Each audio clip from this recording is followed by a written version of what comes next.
Un fils sans cœur met à la porte sa mère âgée et l'oblige à vivre dans une maison inachevée et sans toit. Lorsque son frère aîné l'apprend, il décide de prendre la situation en main. Sandra était une veuve de 65 ans qui vivait seule depuis que son mari l'a quittée il y a 11 ans et que ses fils, Dylan, 25 ans, et Michael, 38 ans, ont déménagé. Michael a poursuivi sa carrière dans une autre ville, tandis que Dylan et sa femme, Amanda, se sont installés dans la même ville que Sandra. Dylan était un restaurateur dont les affaires marchaient plutôt bien quelques mois après le lancement de l'entreprise. Amanda et lui ont donc décidé de construire une maison pour eux et de quitter le petit appartement dans lequel ils vivaient jusqu'alors.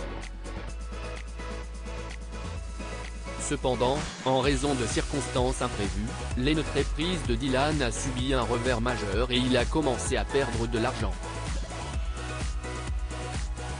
Au bout de 3 mois, il avait à peine de quoi payer son loyer, et ne pouvait pas terminer la construction de sa nouvelle maison. Amanda était furieuse, parce qu'elle voulait désespérément que la construction de leur maison soit terminée. Lorsque Dylan a interrompu les travaux, elle a commencé à lui faire part de sa frustration. Ils se sont disputés tous les jours à ce sujet jusqu'à ce que Dylan décide d'y mettre fin.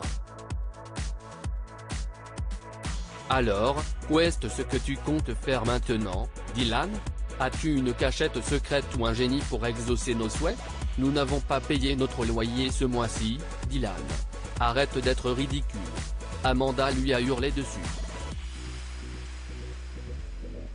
Bébé, tu dois me croire quand je te dis que je peux résoudre ce problème. N'oublie pas que ma mère a toujours la maison de mon père. Elle vit seule et la maison est beaucoup trop grande pour elle. Je pense que nous pourrions la faire partir de cette maison et y rester. Ainsi, nous pourrons économiser sur le loyer et décider de ce qu'il faut faire. Amanda s'est moquée de lui en riant. Oh vraiment, Dylan? N'es-tu pas la même personne qui m'a parlé de ses rêves de vivre dans une grande maison? Tu ne peux même plus payer le loyer. Ne te contente pas de parler. Prouve-le. Prenant les paroles d'Amanda comme un défi, Dylan a décidé qu'il ferait tout pour se prouver qu'il existe et a rendu visite à Sandra ce jour-là. Il lui a ordonné d'emballer ses affaires et la reloger dans leur maison inachevée, affirmant qu'Amanda et lui avaient l'intention de s'installer chez elle. Mais Dylan, a répondu Sandra, les yeux remplis de larmes. Ta maison est encore en construction. Elle n'a même pas de toit. Elle n'est pas en si mauvais état que tu ne puisses pas y rester, maman. Mais enfin, tu vis seule dans une si grande maison. N'oublie pas que papa nous a laissé cette maison, à Michael et à moi. Alors voilà, tu t'en vas, a-t-il déclaré froidement. Mais, Dylan. Avant que Sandra ne puisse terminer, Dylan lui a coupé la parole. Pas un mot de plus, maman. La décision est définitive. Dylan a mis Sandra à la porte sans ménagement pour qu'elle vive dans la maison inachevée, et a ensuite prévu de s'installer dans la maison de son père. Sandra était très blessée et n'arrivait pas à garder tout cela pour elle, alors elle a appelé Michael et lui a tout raconté. Michael, le fils aîné de Sandra, ne lui avait pas rendu visite depuis longtemps, car il était trop préoccupé par son travail, mais lorsqu'il a appris ce que Dylan lui avait fait, il a tout laissé tomber et a pris le premier vol pour rentrer chez lui. Ne t'inquiète pas, maman, a-t-il rassuré Sandra au téléphone. J'arrive tout de suite. Je te le promets. Tiens bon en attendant. Lorsque Michael est enfin arrivé, il n'a pas pu retenir ses larmes en voyant Sandra. Elle avait l'air déprimée, ses yeux étaient cernés et elle semblait avoir oublié de sourire. Mon Dieu. Comment as-tu pu être aussi cruel, Dylan ? A-t-il lancé à son frère. Comment peux-tu demander à maman de déménager juste pour ton confort ? Si est aussi ma maison, Michael, alors je peux faire ce que je veux. Non, Dylan, a rétorqué Michael. Tu ne peux pas contrôler la vie de maman comme ça. Et crois-moi, je ne vais pas te laisser t'en sortir si facilement. Michael a suggéré à Sandra d'aménager dans un appartement, car il avait un plan derrière la tête pour donner à Dylan une leçon qu'il n'oublierait jamais. Il a également promis à Sandra de lui construire une nouvelle maison sur la plage avec ses économies. Cela prendra du temps, maman, a-t-il dit. Je sais que tu rêvais d'une maison comme celle-là. Je ferai en sorte qu'il devienne réalité pour toi, je te le promets.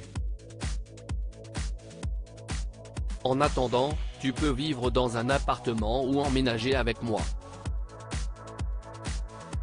Si est à toi de voir ce que tu veux faire. Sandra était émue aux larmes de voir à quel point Michael la respectait. Je ne sais pas ce que j'ai fait de bien pour avoir un fils comme toi, Michael. Il y a quelque chose que j'aimerais te donner aussi. A-t-elle dit et elle s'est dirigée vers l'armoire de sa chambre et en a sorti un dossier. Ce sont les papiers de propriété du terrain que ton grand-père m'a laissé. J'allais le diviser en parts égales entre toi et Dylan, mais j'ai changé d'avis et j'ai décidé de te le laisser. Michael ne voulait pas accepter, mais sa mère a insisté et il a fini par céder. Il n'a cependant pas utilisé le terrain pour lui-même. Il a plutôt utilisé une partie de ses économies, l'argent qu'il a reçu en vendant le terrain et l'argent spécial qu'il avait. Michael a vendu sa part de la maison de son père et celle de Sandra à un gang d'hommes notoires, pour commencer la construction de la maison de rêve de Sandra.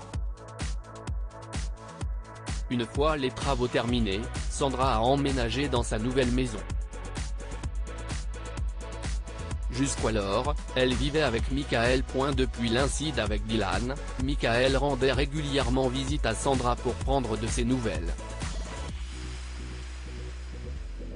D'un autre côté, Dylan et Amanda n'ont pas pu supporter les acheteurs de Michael et ne pouvaient plus vivre en paix dans la maison.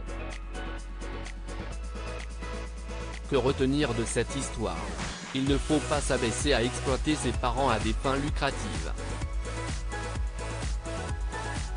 Dylan était un homme cruel et ne méritait pas d'être appelé un fils. Il voulait jeter sa mère hors de sa maison pour que lui et sa femme puissent y vivre en paix. En fin de compte, le karma l'a rattrapé. Nos choix définissent notre caractère. Dylan et Michael ont grandi dans le même foyer mais avaient des personnalités totalement opposées. Alors que Dylan a expulsé sa mère, Michael a réalisé ses rêves en lui construisant une nouvelle maison.